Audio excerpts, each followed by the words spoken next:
Jack, Arizona, you're in the Wilkow majority. Hello. Hey, Andrew. Listen, your logic is way off on this one. When someone says, "What's it going to take to get this kind of atrocity stop?" and you talk about prosecution is not going to stop the next one. It's just going to satisfy, the thirst for blood for this kid. The thirst for blood. Well, obviously he's going to face a death penalty, and it'll go 20 years before he's executed or You whatever. can thank progressives for that one, too. Well, that's the way the law works. But, how is prosecuting this kid for killing 20 people? He's not a kid. He's 24 years old. I know in this world where we keep our kids on our policy till they're 26, he's 24 years old. He's a man.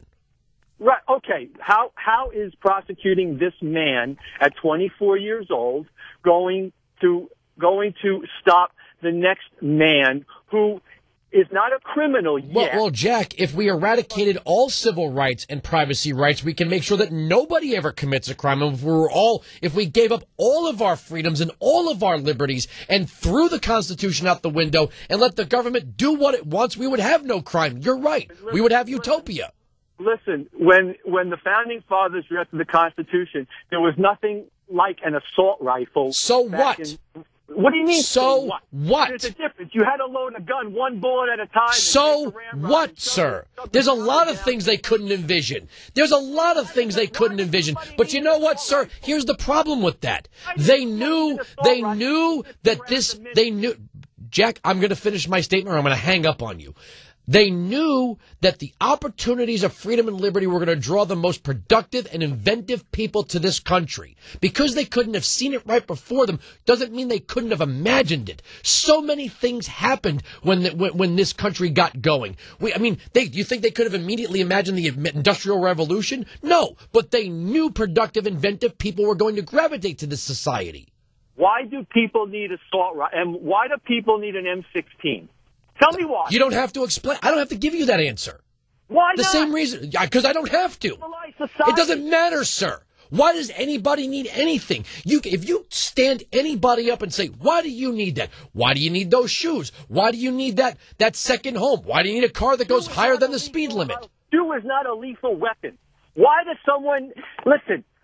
Why does someone need a... It doesn't matter why they need it. As long as the Second Amendment says they can have it, they can have it, sir.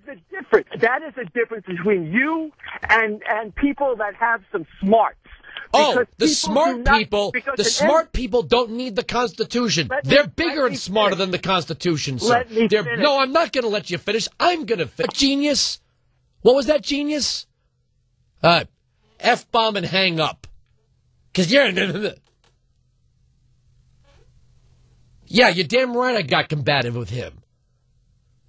Because there's this, I'm so smart, I'm bigger than the Constitution. Until somebody else who's so smart, who's bigger than the Constitution, takes something away that you do cherish. Like maybe it's the right to privacy, or the right to the free practice of religion, or freedom of speech. Somewhere along the way, when you give up liberty, when you get the government accustomed to taking liberty, then there's nothing left.